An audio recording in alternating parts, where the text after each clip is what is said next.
আজকে যে বাংলাদেশের আপনার এত ক্ষতি হয়ে যাচ্ছে, মানুষ এত বড় দুর্দশায় পড়েও মানুষ কোনো কিছু বলছে না, সবকিছুর মূলে কিন্তু ওদের ওই এজেন্ডাটা বাস্তবায়নের সাফল্য, যে ভারতের সাথে মুক্তিযুদ্ধের যে সম্পর্ক, ঐতিহাসিক সম্পর্ক, সেইটাকে আপনার ভারতের কাছে দেশ বিক্রি হিসাবে সকল শ্রেণীর মানুষের কাছে খাওয়াই ফেলতে পারার যে সাফল্য, সেই সাফল্যটা, যার কারণে বাংলাদেশের সব ধরনের আজকের অধঃপতন। এই জায়গা থেকে বের হতে হলে প্রতিটা মগজকে কিন্তু ধুয়ে ওই জায়গা থেকে, ওইটা কিন্তু ওদের বিশাল সাফল্য, এবং এটার উপর যথেষ্ট আমাদের রিসোর্স, মেধা, প্রজ্ঞা আপনার খরচ করে এই জায়গা থেকে বাংলাদেশের মানুষকে, নিরীহ মানুষগুলোকে বের করে নিয়ে আসতে হবে। আমরা আজকে শেষ করবো, আর কিছু সংযোজন করবেন আজকে? সংযোজন এটাই করবো পারি ভাই, দেখেন আমরা যেটা হয়তো ভেবেছিলাম যে 4 বছর 5 বছর লাগবে প্রধানমন্ত্রী শেখ হাসিনাকে চিনতে, সেইটা কিন্তু 2 বছরের মাথায় হয়ে গেছে। আপনি বলেন এটা কি আমাদের জন্য, মানে আমরা কিছু না করো, এটা কিন্তু প্রধানমন্ত্রী শেখ হাসিনার জন্য, আওয়ামী লীগের জন্য এটা কিন্তু একটা বিশাল সাফল্য। এই দিকটা, এই সাফল্যটা চিন্তা করে, এইটাকে ভালো করে অবজার্ভ করে আমি আওয়ামী লীগের যারা অনলাইনে কাজ টাজ করছে, করছে, সবাইকে আহ্বান জানাবো, নিজেদের মধ্যে কাদা ছোড়াছুড়ি করবেন না। এখনই যদি এত কাদা ছোড়েন, তাহলে ক্ষমতায় যখন আওয়ামী লীগ বসবে তখন কাদা পাবেন কোথায়? তখন তো খুনাখুনিতে লিপ্ত হবেন। হ্যাঁ, এটা করার দরকার নাই। যে যা করছে সেটাকে উৎসাহ দেন, আর পছন্দ না হলে নীরব থাকুন, নিজের কাজটা করুন। সবাই মিলে শেখ হাসিনার হাতকে আমরা শক্তিশালী করি। নিজেদের মধ্যে আর কাদা ছোড়াছুড়ি করার দরকার নেই। এমনকি আমরা যে আওয়ামী লীগের যেসব নেতাদের ব্যর্থতা ছিল, তাদেরকে অনেক গালিগালাজ করেছি, সেটারও আর দরকার নেই, কারণ সবকিছু তো রেজিস্টার্ড হয়ে গেছে। এমন নয় যে কোনো কথা বলা হয় নাই। এখন কাজ হলো সবাই ঐক্যবদ্ধ হয়ে শেখ হাসিনার পেছনে দাঁড়িয়ে, যেই দুর্ভাগ্য, যেই ধ্বংস, যেই আপনার অপশক্তি বাংলাদেশটাকে দখল করে ফেলেছে, বাংলাদেশটাকে প্রতিনিয়ত আপনার ধর্ষণ করে চলেছে, সেই অপশক্তির বিরুদ্ধে আমরা প্রধানমন্ত্রী শেখ হাসিনার হাতকে শক্তিশালী করি। ঐক্যবদ্ধভাবে আমরা আমাদের মেধা, প্রজ্ঞা এখন ওই কাজে ব্যয় করেন, যে কিভাবে, আমি যেটা বললাম যে বাংলাদেশে একটা মাত্র ন্যারেটিভ রচনা করে স্বাধীনতা বিরোধীরা, যে মুক্তিযুদ্ধের পক্ষের সাথে আপনার ভারতের যে ঐতিহাসিক সম্পর্ক, আমি ভারতকে এখানে কোনোভাবে বেশি ক্রেডিট দিব না। ভারত তো অনেক ভুল করেছে। ভারত যেমন তারেক রহমানের সাথে যেসব সম্পর্ক করছে, এগুলো সব তাদের রাজনৈতিক ভুল। কিন্তু আমরা আমাদের স্বার্থে এই জঙ্গিদের এই আপনার মগজ ধোলাই করার এই অস্ত্রটাকে আমরা নির্বিষ করে দিব। যাদের মগজ ধোলাই হয়েছে তাদের মগজকে আমরা কিন্তু আবার একেবারে সাবান দিয়ে দিয়ে পরিষ্কার করব। এই কাজটা কিভাবে করা যায় সেটা আওয়ামী লীগের কর্ণধারদের আমি চিন্তা করতে বলবো। আওয়ামী লীগের পক্ষে যারা অনলাইনে, অফলাইনে, অনলাইনের যুদ্ধটাই তো বড়, কারণ হলো যে অনলাইন রাস্তায় নামতে হয় না, অনলাইন ঠিক মতো করলেই কিন্তু সাফল্য আসবে। সেইটা করেন, নিজেদের মধ্যে মারামারি করার দরকার নাই। একজন আরেকজনকে অ্যাপ্রিসিয়েট করেন অন্তত সম্মুখে এসে, যাতে আপনার বৃহত্তর লক্ষ্য তো একটাই সবার, এতে তো কোনো সন্দেহ নাই যে সবার লক্ষ্য একটাই, দেশটা সঠিক পথে আসুক, দেশের প্রধানমন্ত্রী শেখ হাসিনার হাতে দেশটা ফিরে আসুক, এই দেশের মানুষের নিরাপত্তা, অর্থনৈতিক উন্নতি এগুলা আপনার আবার ফিরে আসুক। তো এটা যদি আমাদের লক্ষ্য হয়, আমরা ক্ষুদ্র ক্ষুদ্র এই যে আমাদের যে ইগো, আমাদের যে ছোটখাটো আপনার জেলাসি, বা আমাদের যে আপনার এই যে মায়োপিক হিংসা বিদ্বেষ, এগুলাকে আমরা বাদ দিয়ে সবাই শেখ হাসিনার পেছনে দাঁড়াই। কারণ হলো শেখ হাসিনা মানেই হলো এই বাংলাদেশের মুক্তি, যেই মুক্তি বাংলাদেশ হারিয়েছে 2024 সালের। টিকা খাতে যে বরাদ্দ, অর্থাৎ স্বাস্থ্য খাতে যে বরাদ্দ ছিল, আমি চিন্তা করে দেখলাম যা ওরা করেছে, প্রায় 70 থেকে 80% টাকা কিন্তু ইউনূস মেরে দিয়েছে। ইউনূস এবং তার এই দেড় বছরের আপনার ইন্টারিম সরকার। শুধু স্বাস্থ্য মন্ত্রণালয়ের যারা 70-80% বাজেট আপনার চুরি করে ফেলতে পারে, এবং এই ইউনূস সারা বিশ্বে আপনার এই শান্তির নামে, মানব কল্যাণের নামে, দরিদ্র মানুষের উপকারের নামে সারা বিশ্বে বাটপারি করে বেরিয়েছে। আর বাস্তবতায় দেখা গেল যে সে চুরিদারি তো করেই, এমনকি আপনার স্বাস্থ্য খাতের মতো একটা গুরুত্বপূর্ণ খাতের টাকাও সে কিন্তু মানে রেহাই দেয়নি। তারপরে আপনি ইউনূসের কথা তো বলে শেষ করা যাবে না কতভাবে। ঠিক যখন বাংলাদেশে আপনার এই হামে শিশুরা মারা যাচ্ছে, 1 বছরের, 2 বছরের, 18 মাসের, 16 মাসের, 10 মাসের শিশুরা মারা যাচ্ছে। এই বদমাশ ইউনূস, তাকে দেখা যাচ্ছে সে জাপানে গিয়ে সেই দেশের শিশুদের সাথে হাত মিলাচ্ছে, আনন্দ করছে। আমি অবাক হয়ে যাই যে এই জাপানিজ এম্বাসি যে বাংলাদেশে আছে, এদের কি কোনো কামকাজ নাই? এরা দেখে না এই ইউনূসের মতো এইরকম একটা নরপিশাচ বাংলাদেশে কি করেছে? তাকে তারা এমন এক সময়ে আপনার নিয়ে গেছে, পুরা জিনিসটা পুরা জাপানে যারা এটাই আয়োজক, তারা বাংলাদেশের আজকে যে মানুষগুলো ভুগছে, যাদের আপনার সন্তানরা আপনার মারা গেল, তাদের সাথে কিন্তু নিষ্ঠুরতা করলো, প্রহসন করলো, তাদের সাথে একটা একটা একটা প্রচন্ড নিষ্ঠুরতা করলো এই জাপানিজ আয়োজক গুলা। যাই হোক, এই আশা এই চ্যাপ্টার আপনি বাদ দেন। তারপরে আপনি দেখেন তারেক রহমানের সরকার সামান্য তেলের প্রবলেম কিন্তু রিজলভ করতে পারে না। ইরানের যুদ্ধের সাথে তারেক রহমানের এই পেট্রোল পাম্পে তেলের যে সম্পর্ক, এটার কোনো আসলে এখন পর্যন্ত সম্পর্ক নাই। তারা একটা বাহাদুরি দেখাচ্ছে যে তারা দাম বাড়াচ্ছে না, এইটা আবার প্রশংসা করছে নিজেদেরকে নিজে। এই দিকে মানুষ কিন্তু আপনার ওই তেলের পাম্পের চারিদিকে লাইন দিয়ে বসে আছে। তারেক রহমানের সরকার কিন্তু জানে না কিভাবে এই কষ্ট থেকে মানুষকে বাঁচাবে।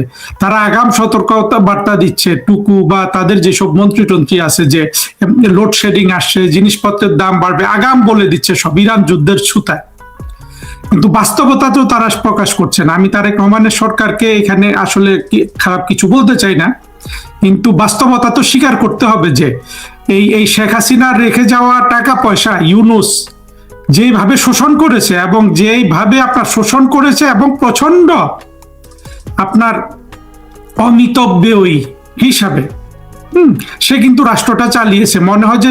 এবং সে বারবার বলেছে টাকার কোনো অভাব নাই, টাকার কোনো অভাব নাই। ইউনূসের সময় আপনারা যদি খেয়াল করেন, কিন্তু টাকাগুলা কিন্তু শেখ হাসিনার সঞ্চয়ের টাকা, অর্থাৎ রাষ্ট্রের কাজে শেখ হাসিনা যেই সঞ্চয় করে রেখেছিলেন সেইটা দেখিয়ে ইউনূস সারা বিশ্বকে বলেছে, দেশের মানুষ যে যখন বলেছে টাকার কিন্তু অভাব নাই, টাকা উৎপাদন। গভর্নমেন্টটা ইমিডিয়েট প্লাস গভর্নমেন্ট ইউনূসের এই যে চৌর্যবৃত্তি, এই যে অব্যবস্থাপনা, এগুলো না করে তারা শেখ হাসিনার জায়গায় চলে যায় সবসময়। হ্যাঁ, ভালো প্রসঙ্গ এনেছেন বাড়ি ভাই। দেখেন এই জিনিসটা ঘটলো, সেই টাকার যা কিছু অবশিষ্ট আছে সেটাও তারেক রহমান সেটা নিয়ে অনেক আনন্দ ফুর্তি করতেছেন। আনন্দ ফুর্তি বলতে আমি বলছি না যে ব্যক্তিগতভাবে, মানে ওনার সরকারের মধ্যে কোনো ধরনের আপনার তারা কিন্তু নাই। ওরা দেখেন সংসদে একটা মুহূর্ত কিন্তু এই যে পেট্রোল পাম্পের চারিদিকে এই লোকগুলা শত শত আপনার মোটর বাইক যাত্রী বা মোটর বাইকের মালিক দাঁড়িয়ে আছে, এদের নিয়ে কিন্তু কোনো কথা নাই। ওখানে ওরা আনন্দ ফুর্তি করছে। মানে ওই স্বরাষ্ট্রমন্ত্রী সালাউদ্দিন উনি নতুন নতুন জোকস প্র্যাকটিস করছে।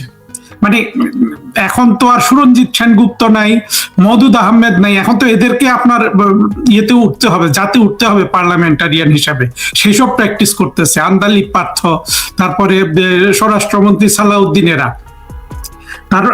আর অন্যদিকে তো আপনার অপোজিশনে তো জঙ্গিরা রয়েছে, জামাত, এনসিপি। কিন্তু এই যে মানুষের যে এত কষ্ট রাস্তায় সেটা কিন্তু এই সংসদ দেখে আপনি বুঝতে পারবেন না। তারপর আপনি যে প্রসঙ্গটা তুললেন যে এত কিছুর পরেও ইউনূসের কথা কিন্তু ওরা বলে না কেন জানেন? প্রথম কথা হলো, তারা তো 24-এর জঙ্গি কোয়ালিশনের মধ্যে একটা ডেমোক্রেসি করেছে, অর্থাৎ 24-এর জঙ্গি কোয়ালিশনের মধ্যে ইলেকশন করেছে। তার মধ্যে ইউনূস কিন্তু আমরা যেটা বুঝতে পারছি যে এখনো চালিয়ে যাচ্ছে তার প্রচেষ্টা, তাকে যাতে রাষ্ট্রপতি করা হয়। তারপরে আপনার ইউনূস সংক্রান্ত কোনো কিছু আসলে তারেক রহমান থেকে শুরু করে এরা সবাই কিন্তু ভয় পায়, অর্থাৎ ইউনূসকে প্রচন্ড ভয় পায়।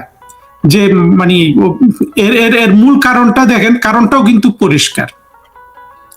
সে কারণ হলো তারেক রহমানকে আমি অত্যন্ত সহানুভূতির দৃষ্টিতে দেখতে চাই। তরুণ একজন নেতা, বিকল্প যদি বাংলাদেশে হতে পারে সেটা খারাপ কিছু না। এবং সেই ধরনের কথাবার্তা আমি কিছু বলেছিও যে বিএনপি আওয়ামী লীগ মিলে যদি একটা আপনার দ্বিদলীয় গণতান্ত্রিক ব্যবস্থা কায়েম করতে পারে মুক্তিযুদ্ধের ইতিহাসের ভিত্তিতে, সেটা আপনার আমাদের জন্য ভালো হবে আশা করি। কিন্তু সেই দিকে তারেক রহমানের কিন্তু কোনো খেয়াল নাই। তারেক রহমান যে 24-এর জঙ্গি উত্থানের ফলে আপনার 21শে আগস্টের গ্রেনেড হামলার সাথে সব ধরনের প্রমাণ থাকা সত্ত্বেও ওনার যেসব শাস্তি টাস্তি হয়েছে সেগুলা থেকে উনি বের হয়ে গেছে। এইটা ছিল কিন্তু তারেক রহমান যে বাংলাদেশের প্রধানমন্ত্রী হয়েছে এটা কিন্তু তারেক রহমানের বড় অর্জন না। বড় অর্জন ছিল ওই 21শে আগস্টের গ্রেনেড হামলা থেকে যে উনি বের হয়ে গেছেন সেটা। এখন আপনার 21শে আগস্টের গ্রেনেড হামলার অপরাধটা তো সংগঠিত হয়েছে। এই ধরনের একটা রাজনৈতিক অপরাধ থেকে বের হয়ে যে উনি গেছেন সেই জিনিসটাকে দীর্ঘমেয়াদে টেকসই করার জন্য তারেক রহমানের সব বোধ বুদ্ধি খরচ করার কথা, মানে যে কোনো আপনার বুদ্ধি শুদ্ধি যদি কারো মাথায় থাকে সেই দিকে তারেক রহমান যাচ্ছেন না। তারেক রহমান ভাবছেন যে রাষ্ট্র ক্ষমতা পেয়ে গেছি, এখন আমি ইমরান খান, পারভেজ মোশাররফ, রড্রিগো দুতার্তের মতো আপনার ওই বিভিন্ন ধরনের চমক দেখাবো, ওই ধরনের শার্ট পরবো, তারপরে বিমানের পেছনের সিটে বসে থাকবো, আপনার অফিসে 18 ঘন্টা বসে আছি, এগুলো সংবাদপত্রে লিখবেন, এইসব দিয়ে আমি উতরে যাব। আপনি চিন্তা করতে পারবেন না এগুলা কতটা বালখিল্য একটা চিন্তা। আর ইউনূসের সাথে কেন লাগে না? কারণ ইউনূসের সাথে লাগে না, এখানে দুটো কারণ আছে। প্রথম কারণ হলো তারেক রহমান কিন্তু একটা বড় চক্রে আবদ্ধ হয়ে গেছে। উনি মুসলেকা দিয়ে বাংলাদেশ ছেড়েছিলেন, এসে যাদের কাছে মুসলেকা দিয়েছেন তাদেরকে ধরছেন। উনি মুসলেকা দিয়ে আবার ফিরেছেনও, কিন্তু উনি সেই মুসলেকা কিভাবে দিয়েছেন আমরা জানি না, কিন্তু ওনার কথাবার্তা ব্যবহারই পরিষ্কার উনি ভারত এবং যুক্তরাষ্ট্রের কাছে মুসলেকা দিয়ে বাংলাদেশের প্রধানমন্ত্রী হয়েছেন। এখন যুক্তরাষ্ট্র তো আপনারা যুক্তরাষ্ট্রের 1 নাম্বার চয়েস তো ইউনূস, তারেক রহমান নয়। তাহলে বিএনপি কোন সাহসে আপনার ইউনূসের দুষ্কর্মের কথা মুখে উচ্চারণ করবে? এখন কিন্তু দেখেন এখানে কনক্লুশনটা কি? কনক্লুশনটা হলো যে বাংলাদেশের মানুষ তো সবকিছু অবলোকন করছে, যে মানুষের ক্ষুধা, দারিদ্র, আপনার দারিদ্র বিমোচন, তারপরে মানুষের সুখ দুঃখ, একেবারে রাস্তাঘাট থেকে শুরু করে নিত্যদিনে কে বাংলাদেশের জন্য সবচেয়ে আপনার কার্যকর শাসক ছিল? শেখ হাসিনা। এখানে তো আওয়ামী লীগের সমর্থক হয়ে বলার দরকার নেই। হ্যাঁ, একমাত্র আপনার ডাইহার্ড জঙ্গি ছাড়া বাংলাদেশের সাধারণ মানুষের কাছে তো এই পিকচার এখন পরিষ্কার। তো এই অবস্থায় আওয়ামী লীগের চেয়ে মসৃণ এবং আপনার উন্মুক্ত পথ বাংলাদেশের কোন রাজনৈতিক দলের সামনে আছে? আমি তো দেখি না। এবার আওয়ামী লীগের যে নিষেধাজ্ঞার বিষয়টা, যে অধ্যাদেশের মাধ্যমে, যে আদেশের মাধ্যমে যেটা করা হয় সেটা সংসদে তারা বাতিল করে নাই, এটা পর্যালোচনায় নিয়ে যাচ্ছে।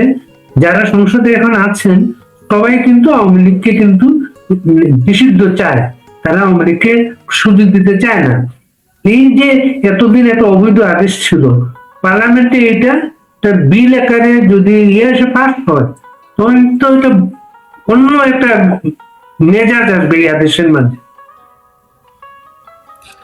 দেখুন বাড়ি ভাই, আমি চাই না তারেক রহমান আওয়ামী লীগের উপর নিষেধাজ্ঞা প্রত্যাহার করুক। আওয়ামী লীগের উপর এই যে নিষেধাজ্ঞা, এইটা সময়ের স্রোতে আপনার উল্টে যাবে। আর বিএনপি যদি এখানে কোনো ভূমিকা রাখে, এরা সারা জীবন বলে বেড়াবে যে আমরা এই কাজটা করেছি। বিএনপির কোনো ধরনের সক্ষমতা নাই, বাংলাদেশের কোনো ধরনের সক্ষমতা নাই।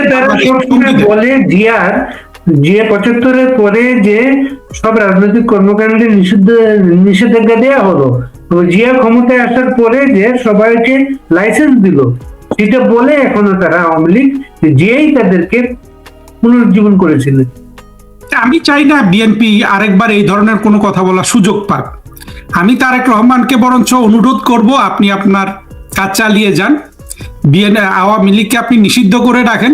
আমরা দেখব, বাংলাদেশের মানুষ দেখবে এই আপনার এই সীমাহীন ব্যর্থতার ফলে কিভাবে আপনার এই নিষেধাজ্ঞা উড়ে যায়, জঙ্গিদের দেয়া নিষেধাজ্ঞা। আজকে বাংলাদেশে ইউনূসের আপনার ইয়েটা কি, ইমেজটা কি, সারা বাংলাদেশ জেনে গেছে না ইউনূস কত বড় একটা নরপিশাচ। এই ইউনূসের দেয়া নিষেধাজ্ঞা, এটার তো প্রথম কথা তো ইউনূসেরই কোনো বৈধতা নাই, এমনকি সেই ধারাবাহিকতায় তারেক রহমানের সরকারেরও কিন্তু কোনো বৈধতা নাই। আবার তারেক রহমানের সরকার যে রাজনৈতিক প্রক্রিয়ার অংশগ্রহণ করে দীর্ঘস্থায়ী তার দলের স্বার্থ টেকসই করবেন, সেই প্রজ্ঞা তারেক রহমানের নাই। তারেক রহমানের দলের দুই একজনের মধ্যে থাকলেও থাকতে পারে, কিন্তু আমরা ওদের কারো বডি ল্যাঙ্গুয়েজে সেটা দেখি না। কিভাবে দেখব বলেন তো বাড়ি ভাই? যদি বিএনপির মতো দলের আপনার সর্বোচ্চ তাদের বুদ্ধিবৃত্তিক বুদ্ধিদাতা বুদ্ধিজীবী হয় মির্জা ফখরুল আলমগীরের জামাই ফাহাম আব্দুস সালাম, কিংবা আরেকটা ছেলে আছে, আপনারা খেয়াল করেছেন কিনা, রেজাউল করিম রনি, এই ধরনের কূপমণ্ডুক আপনার অর্ধজঙ্গি পূর্ণ জঙ্গিরা যদি বিএনপির মতো একটা দলের যেখানে যথেষ্ট জনসমর্থন আছে, তাদের যদি বুদ্ধিবৃত্তিকতায় এই ধরনের আপনার এই নাদান অর্বাচীনরা যদি তাদের বুদ্ধিজীবী হয়, তাহলে সেই বিএনপির বুদ্ধিটা আসবে কোথা থেকে? তাদের প্রজ্ঞাটা কোথা থেকে আসবে? আপনি দেখবেন আজকে আমরা আওয়ামী লীগের আপনার ল্যাক অফ ইফিসিয়েন্সি নিয়ে অনেক কথা বলেছি, কিন্তু আজকে কিন্তু এটা পরিষ্কার, বাংলাদেশে এখন পর্যন্ত আওয়ামী লীগই সেরা, ওই ওবায়দুল কাদেরই সেরা, হাসান মাহমুদই সেরা। যতই আমরা কথা বলি, বিএনপির সরকারে আমি এখন পর্যন্ত এমন একটা মন্ত্রী দেখলাম না। ওবায়দুল কাদের তো মন্ত্রী হিসাবে অনেক যোগ্য, ওনার মন্ত্রণালয় থেকে তো সবচেয়ে, এই যে আমরা যাদের কথা বলে বলে যাদেরকে গালাগাল করেছি, সে হাসান মাহমুদের সমান যোগ্য কোনো মন্ত্রী কিন্তু এই তারেক রহমানের মন্ত্রিসভায় নাই। ডক্টর মোমেনের আপনার যে জ্ঞান, সেইটা বিএনপির এই পুরো মন্ত্রিসভার সবগুলা মানুষের জ্ঞান যোগ করলে এক হবে না। এই অবস্থায় বাংলাদেশের মানুষ ওই যেভাবে সবাই ভাবে যে ইরানে যুদ্ধে জিতে যাচ্ছে, এই স্বপ্নেই আপনার পড়ে থাকবে, এবং বাংলাদেশের মানুষ এর মধ্যে ক্ষতিগ্রস্ত হচ্ছে। কিন্তু এই অনুভবগুলা যখন একসাথে আসবে, আপনার মানুষ কিভাবে ক্ষতিগ্রস্ত হলো, তার দেশ কোথায় চলে গেল, সবগুলা কিন্তু অচিরে ব্যাকফায়ার করবে, এবং সেই যেই আপনার পুনরুত্থান হবে রাজনীতির, সেখান দিয়ে আওয়ামী লীগ দেখবেন যে চোখের পলকে বাংলাদেশের রাষ্ট্র ক্ষমতায় চলে এসে প্রধানমন্ত্রী শেখ হাসিনা। এইটা কিন্তু এখন অটোমেটিক হয়ে যাচ্ছে। এবং আমি যেটা আগেই বলেছি যে যেই হারে যেই পথে আপনার ইউনূস গেছে, সেই পথে তারেক রহমান যাবে। এবং আমি দেখবেন আমার কথার মধ্যে আমি কিন্তু কোনো ভবিষ্যৎবাণী করি না, আমি একটাই কনসিস্টেন্ট কথা বলেছি যে বাংলাদেশের অর্থনৈতিক সমৃদ্ধি আনার জন্য আওয়ামী লীগের এবং এই মুহূর্তে শেখ হাসিনার কোনো বিকল্প বাংলাদেশের মানুষের কাছে নাই। যত তারা বিএনপিকে দিয়ে প্র্যাকটিস করবে, আপনার ইউনূসকে দিয়ে প্র্যাকটিস করবে, তাদের মূল ভাইটাল ফোর্স যেটা রাষ্ট্রের অর্থনীতি, সেটা কিন্তু দিন দিন আপনার শুকিয়ে যাবে, অর্থাৎ রক্ত শুকিয়ে যাচ্ছে। বাঙালি কিন্তু টের পেতে শুরু করেছে এবং দুর্ভিক্ষ হানা দিতে পারে। কে এই জায়গা থেকে কে সাহস করবে এখান থেকে বাংলাদেশকে উদ্ধার করতে? শেখ হাসিনা ছাড়া তো আর কাউকে দেখি না। বাকি যারা সাহস করবে ওগুলো চুরি ডাকাতি করতে আসবে, যেভাবে ইউনূস এসেছিল। মানে এই যে ইরান যুদ্ধটা কিভাবে বাংলাদেশকে আক্রান্ত করতে পারে? আরো এখন তো সারা পৃথিবী আক্রান্ত এই পরিস্থিতিতে। ইরান যুদ্ধ অবশ্যই ক্ষতিগ্রস্ত করবে দীর্ঘমেয়াদে, কিন্তু এখন পর্যন্ত কোনো ক্ষতি করে নাই। এখন পর্যন্ত আমরা যে পেট্রোল পাম্পের লাইন দেখতেছি, এটা হলো বিএনপি সরকারের ব্যর্থতা, তাদের ম্যানেজমেন্টের ব্যর্থতা, তাদের আপনার ইনএফিসিয়েন্সি।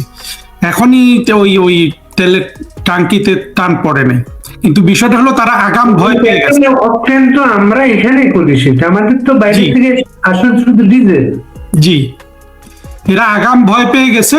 কিন্তু যুদ্ধ যদি দীর্ঘস্থায়ী হয়, হরমুজ প্রণালী যদি বন্ধ থাকে, তখন তো আপনার ক্ষতিগ্রস্ত হবেই। এই 2 দিন আগেই তো কয়েকটা জায়গায় লেখালেখি হইলো যে সবার আগে ক্ষতিগ্রস্ত হবে, বিশেষ করে জ্বালানি তেলের নিরিখে চিন্তা করলে বাংলাদেশ।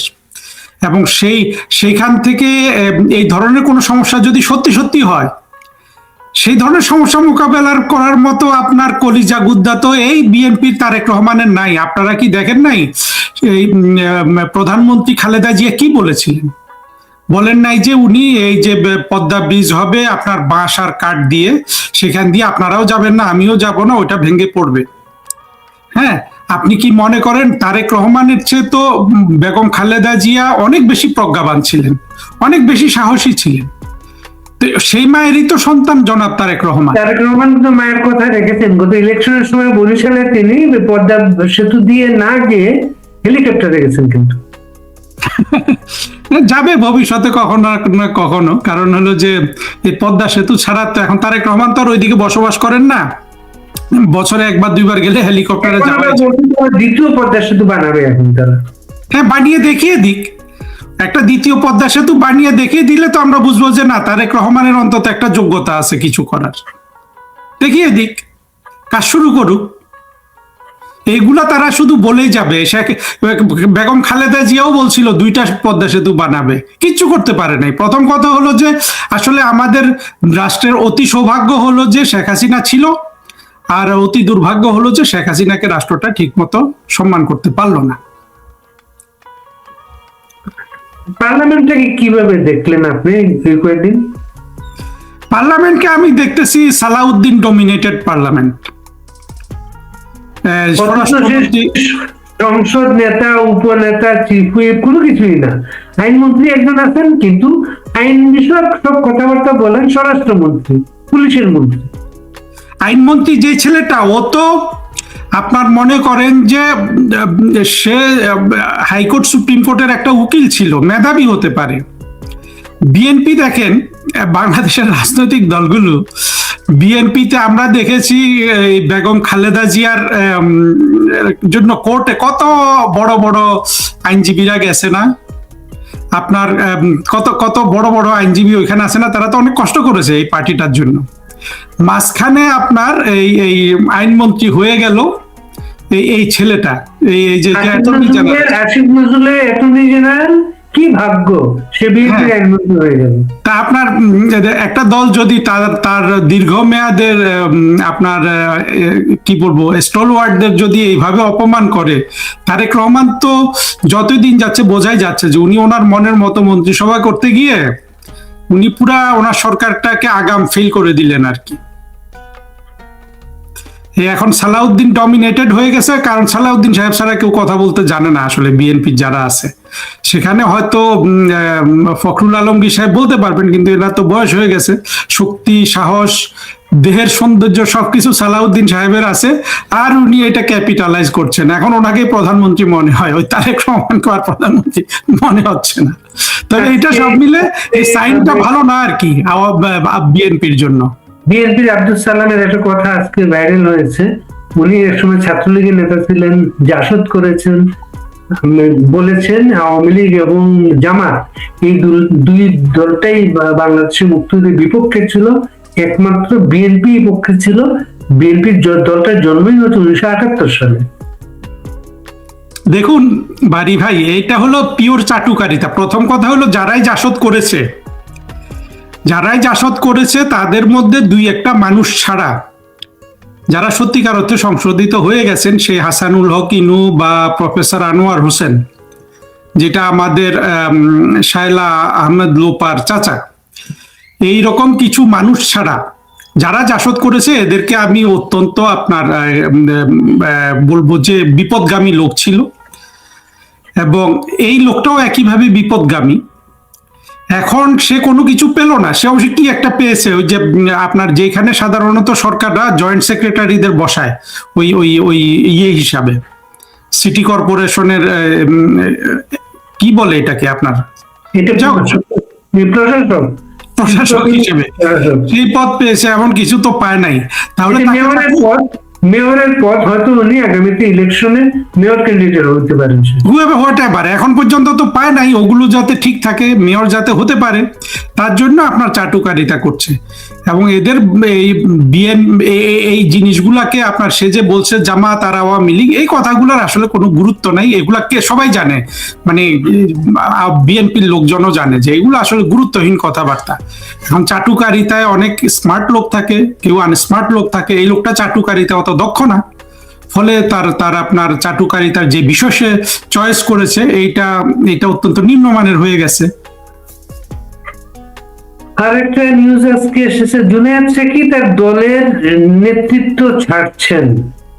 জুনায়েদ সাকির দলে আর কেউ আছে বলে আমরা জানি না, কিন্তু উনি যদি ছাড়েন তাহলে দলে আর কে থাকবে? তার দেখুন, এই জুনায়েদ সাকি ছেলেটা বাংলাদেশের রাজনীতিতে একেবারে একটা একটা নিকৃষ্ট শ্রেণীর ক্যান্সার হিসাবে আবির্ভূত হয়েছিল। এই যখন এখন মন্ত্রী হয়ে টাকা পয়সার সন্ধান পেয়ে গেছে, যার জন্যই কিন্তু ওদের এসব রাজনীতি করা, দল করা। তো এখন কি আর দল করবে? ও তো মানে ওইটা ধরে রাখতে পারছে না, ও তো টাকা চুরিতেই এখন ব্যস্ত। এই ধরনের আপনার এই এই এই এই এই এই এই ছেলে মেয়েগুলোকে এদেরকে ভবিষ্যতে যথাসময়ে এদেরকে সঠিক ট্রিটমেন্ট দিতে হবে। তবে এদেরকে নিয়ে এখন আর আমাদের সময় নষ্ট করে লাভ নাই। এরা অলরেডি কিন্তু আপনার 24-এর জঙ্গি উত্থান ব্যর্থ হওয়ার সাথে সাথে এই আন্দালিব পার্থ বলেন, জুনায়েদ সাকি, কিংবা ওই যে আপনার বিকাশ নূর, বিকাশ নূর, তারপরে আপনার ওই যে অত্যন্ত নিকৃষ্ট মানের একটা খাটাস মুসা শমশেরের ছেলে ববি হাজ্জাজ, এগুলো অলরেডি ইতিহাসের আস্থা করে চলে গেছে। এগুলোর আর কোনো উত্থান আপনি দেখবেন না।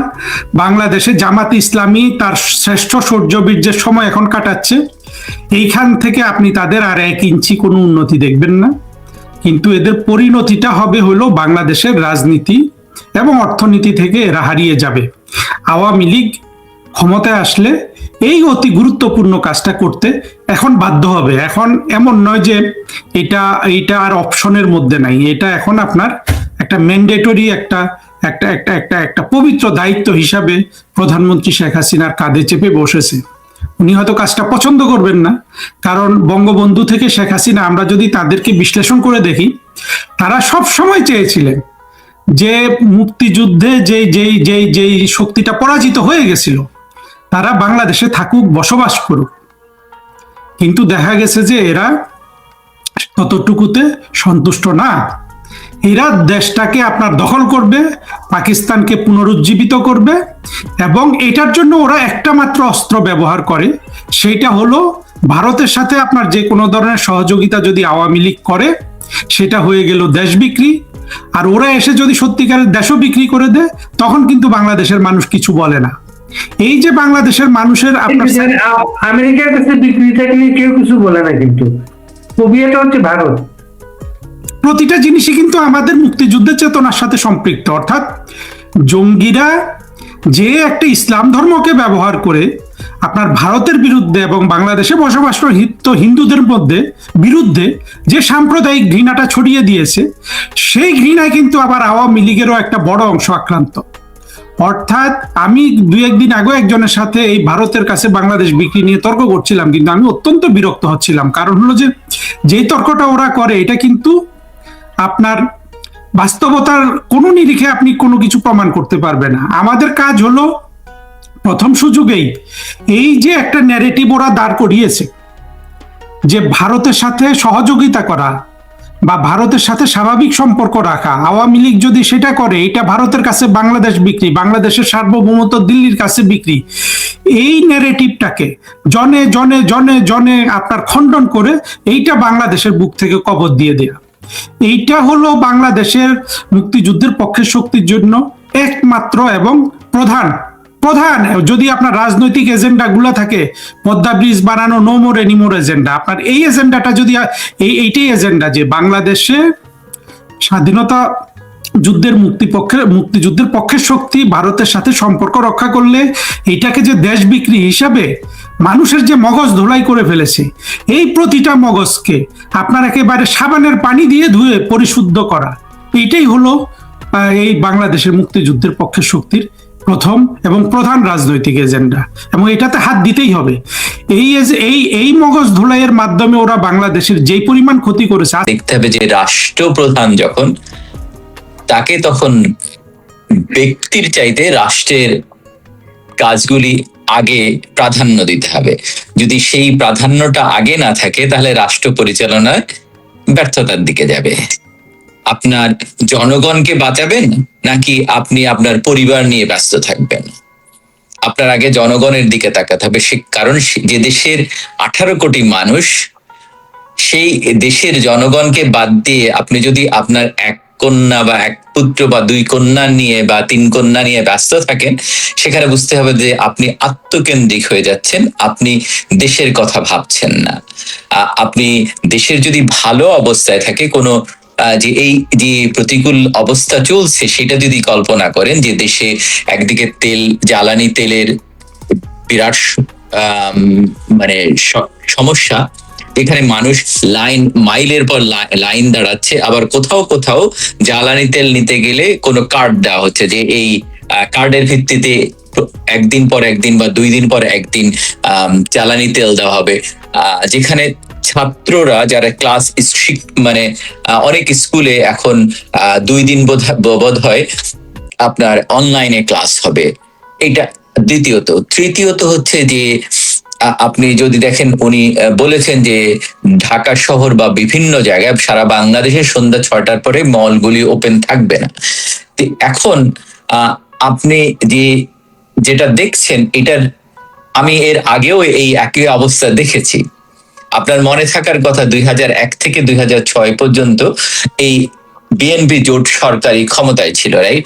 তখনকার একটা ভিডিও আছে, দেখেন, তারেক রহমান যদিও কখনো মন্ত্রণালয়ের দায়িত্বে ছিলেন না, কিন্তু হাওয়া ভবনের মেইন কর্ণধারণী ছিলেন।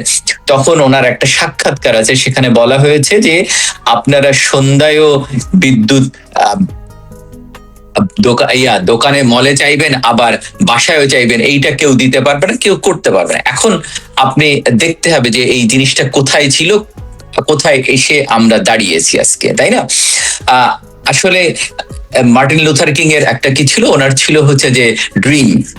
এই মানুষের যখন মানে আপনার ড্রিম থাকে, তখন একভাবে কাজ হয়, আছে ওকে, আই হ্যাভ এ প্ল্যান। ওনার প্ল্যানের এখন পর্যন্ত কিছুই দেখিনি। আমরা 2009 সালে যখন বঙ্গবন্ধু কন্যা ক্ষমতা নেন, তখন বাংলাদেশের জনসংখ্যা ছিল 16 কোটি। এই 16 কোটি মানুষের ভেতরে মাত্র বিদ্যুতের আওতায় যে মানুষগুলি ছিল, তার শতকরা হিসাবে যে মাত্র 47 জন মানুষ এই বিদ্যুতের আওতায় ছিল। এই 15-16 বছরে উনি যেটা করেছিলেন, সেটা শতভাগ মানুষকে, এবং জনসংখ্যা বেড়েছে, জনসংখ্যা 16 থেকে 18 কোটিতে গিয়ে পৌঁছেছে। এই 18 কোটি মানুষকে 100% বিদ্যুতের আওতায় এনেছে। এর ভেতরে দেখেন, এর ভেতরে কি আমরা একটা প্যান্ডেমিকের ভেতর দিয়ে গিয়েছি না, করোনা। তখনও তো সমস্যা ছিল, কিন্তু সমাধানও দিয়েছেন আপনি। যেখানে অনেক দেশেই প্যান্ডেমিকের যে করোনা ভাইরাসের টিকা পাওয়া যাচ্ছিল না, তখন বাংলাদেশে টিকা পাওয়া যাচ্ছিল। এই যে দূরদর্শিতা বা কোনো জিনিসের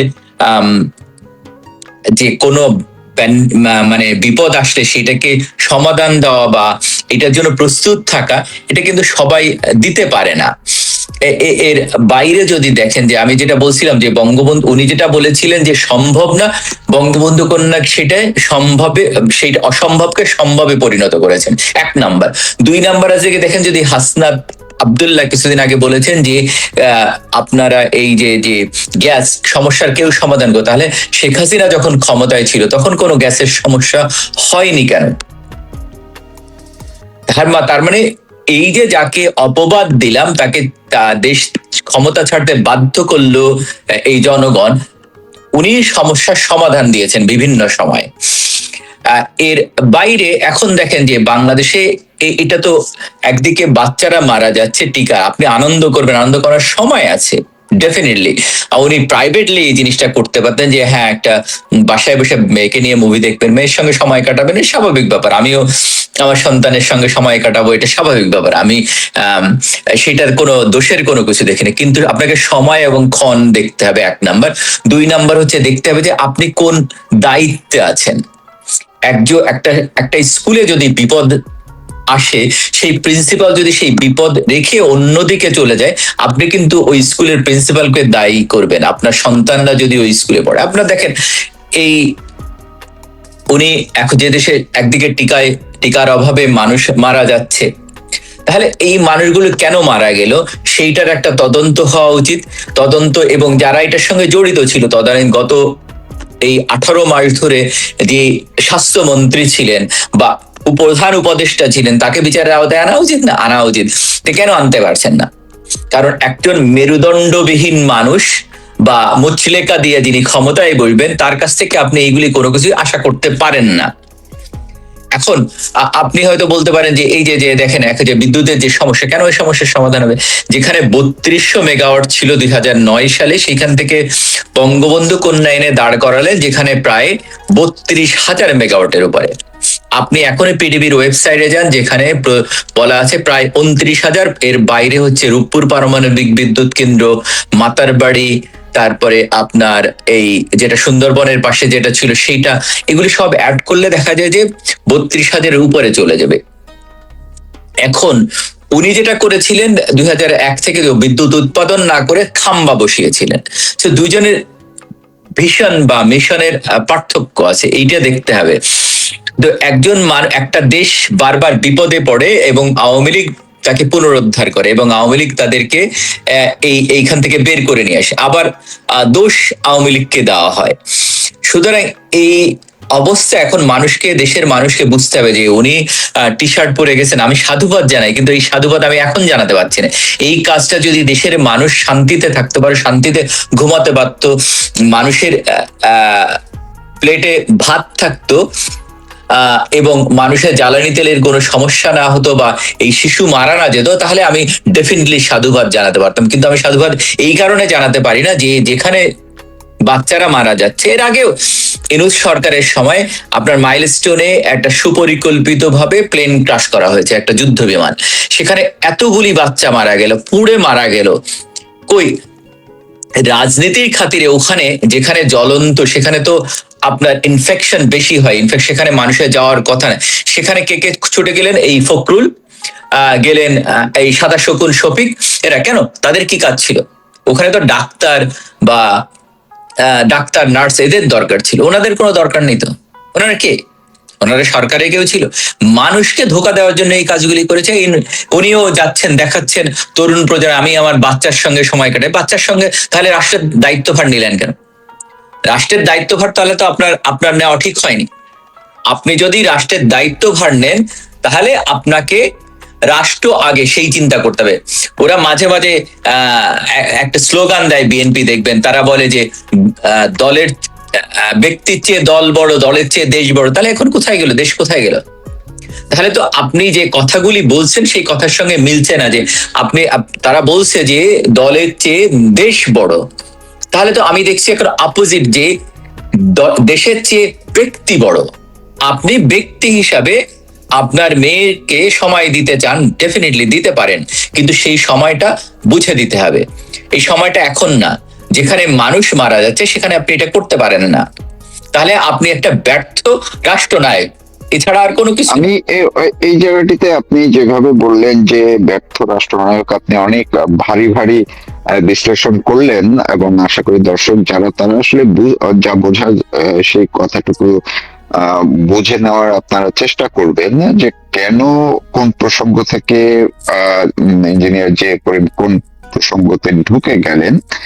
বিষয়টি বা বাস্তবতাটি হলো এমন একটি জায়গায় যে তারেক রহমান প্রধানমন্ত্রী, তিনি দেশের এই সংকটের দিকে তার কতটা উদ্বিগ্ন হওয়ার কথা ছিল, উদ্বেগ থাকার কথা ছিল, বা চিন্তা থাকার কথা ছিল, সেই জায়গাটিতে তিনি একটা আনন্দের মোডে, এবং আমরা দেখলাম সিনেমা দেখতে ঢুকে আবার বেরিয়ে তিনি খুবই ফুরফুরা, আমরা যে শব্দটা বলি ফুরফুরা মেজাজে আছেন, এবং খুব আয়েসি তার বহিঃপ্রকাশটি ঘটেছে।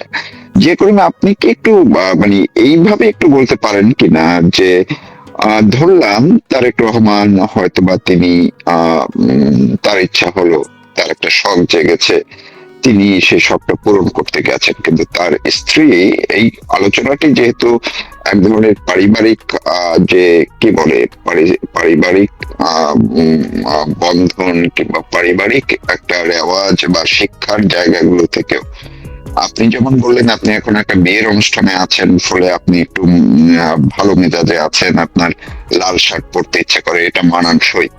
তো পরিবার থেকেও এই জিনিসটা তো আসে। এখন তারেক রহমানের স্ত্রী তো একজন ডাক্তার, তো তাকে তো অবশ্যই বেশি এই যে হামের টিকার অভাবে বা হামের যে প্রাদুর্ভাব দেখা দিয়েছে মহামারীর পথে প্রায়, তো সেই জায়গায় তার তো অনেক বড় একটা চিন্তার ব্যাপার থাকে। তিনি তো সেই সেক্টরের মানুষ, তিনিও কি তারেক রহমানকে একটু বোঝাতে পারেননি, বা একটু অন্তত মাথায় ধরিয়ে দেননি যে এই মুহূর্তে তুমি সিনেমাটা দেখো না বা দেখতে যেও না, বা তার কন্যাকেও কি বোঝাতে পারেননি, সক্ষম হননি যে এখন যাওয়াটা ঠিক হবে না, মানুষ এটাকে সহজভাবে নেবে না?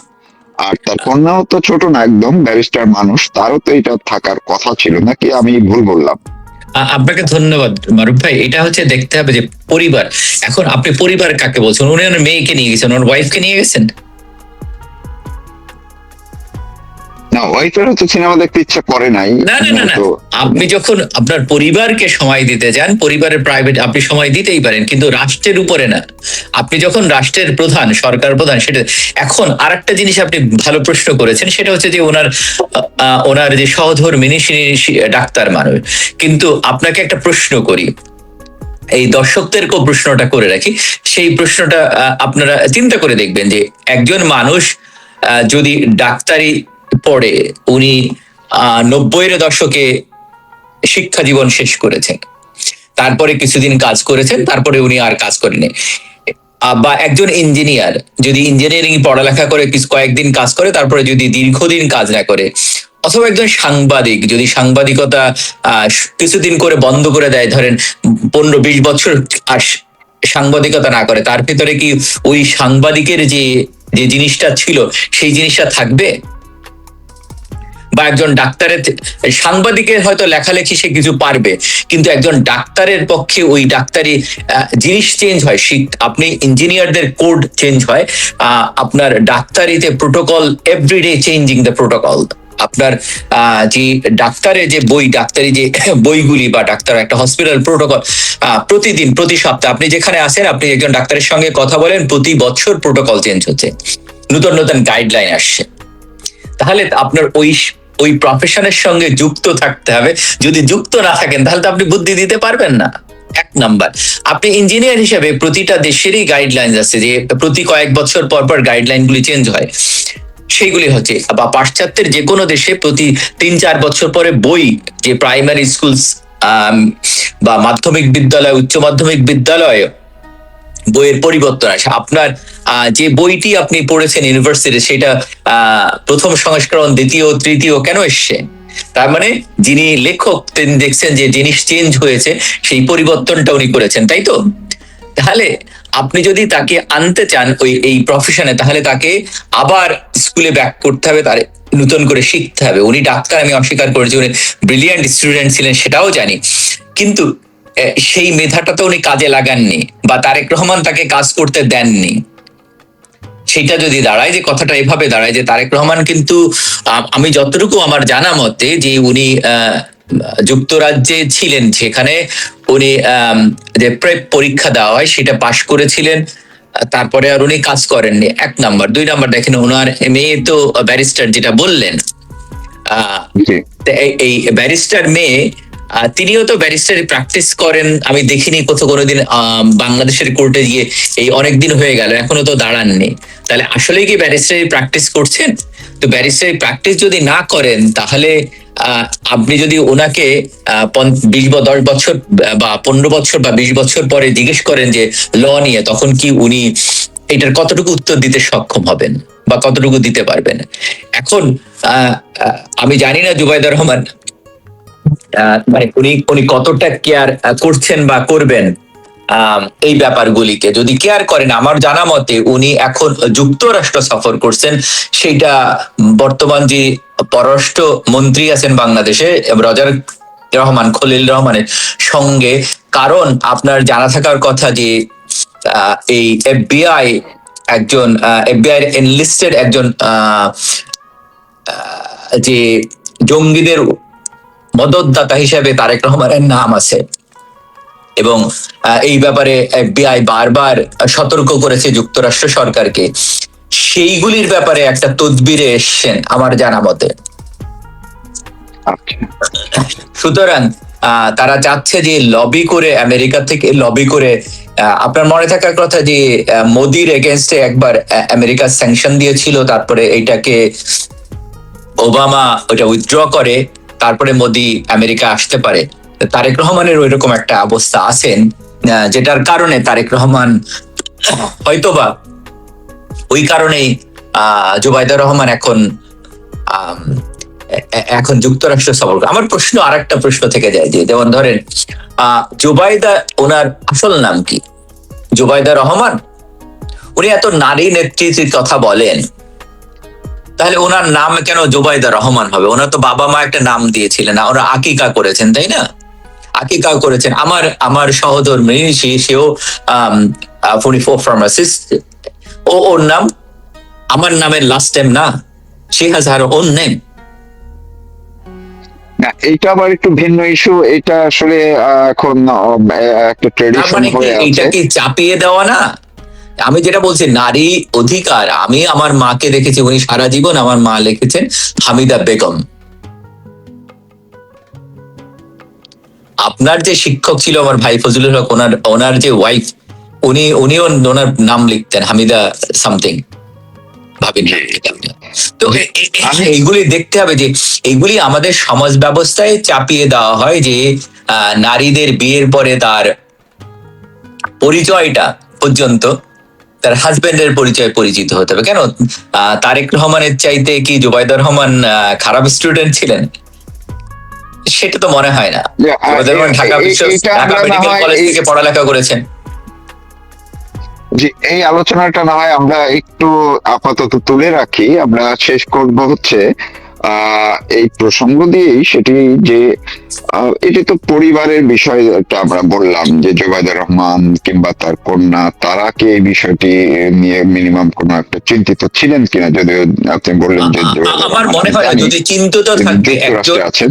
হ্যাঁ, এখন যিনি ওনার মেয়ে, যেটা বললেন অ্যাডাল্ট, নট এ কিড, যে সে 10 বছর বা 15 বছর বা 5 বছরের একটা শিশু কন্যা নয়। আপনার মনে থাকার কথা যে জন এফ কেনেডি যখন মারা যায়, ওনার ছেলে ছোট ছিল, কিন্তু জন এফ তখন অনেক যুদ্ধ অবস্থা, তার ভিতরে কিন্তু উনি রাষ্ট্র নিয়ে ব্যস্ত ছিলেন, তাই না? এর বাইরে লিঙ্কনের কথা চিন্তা করেন, লিঙ্কনের বাচ্চা মারা গেছে। লিঙ্কনের যখন প্রেসিডেন্ট, তখন তার বাচ্চা মারা গেছে যখন সে হোয়াইট হাউসে, কিন্তু সে দেশ ছেড়ে দেশের কথা না চিন্তা করে গেছে। না, আপনি তো এইটা যদি আবার বলেন, আমি আপনার সাথে একটু যদি তর্কের খাতিরে বলতে চাই। তারেক রহমানও তো তাই করেছেন। তার মা মারা গেছেন, কিন্তু সেই জন্য তিনি নির্বাচনে অংশ নেওয়া বাদ দেননি। সেই জন্য তিনি নির্বাচনী তৎপরতা, দলীয় কার্যক্রম বাদ দেননি। তার মায়ের 7 দিন না যেতেই তিনি রাজনৈতিক আলাপ আলোচনা শুরু করেছেন, বৈঠক শুরু করেছেন। তার মার 40 পর দিন নির্বাচন করেছেন। এগুলো তো করেছেন, দেশের জন্য করেছেন। ওগুলিও রাজনৈতিক হাতিয়ার ছিল, তার ক্ষমতায় যাওয়ার একটা ইয়ে ছিল, সেটা করেছেন। কিন্তু রাজনীতি এক জিনিস, যে রাজনীতিতে উনি একটা হচ্ছে তিনি রাজনীতিতে একটা পজিশন চান, আরটা হচ্ছে উনি এখন পজিশন পেয়েছেন, এখন রাষ্ট্রপ্রধান।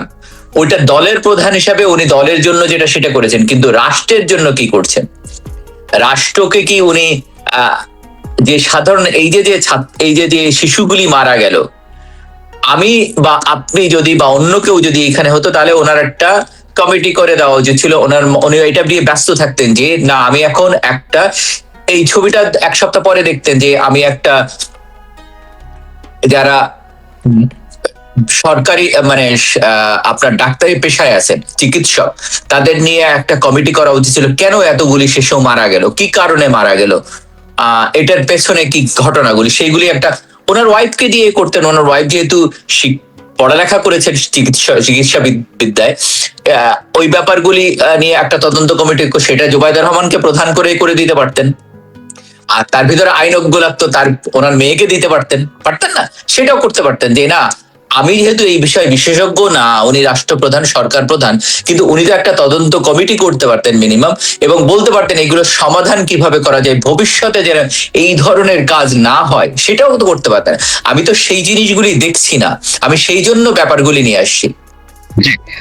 ধন্যবাদ। যদি ব্যাপারগুলি এরকম হতো যে উনি একটা উচ্চপদস্থ তদন্ত কমিটি করেছেন, সেইখানে সবার সমন্বয়ে করেছেন, 1 নাম্বার। 2 নাম্বার, ভবিষ্যতে এই ধরনের আর কাজ হবে না, সেইটার ব্যাপারে নজরদারি করতেন।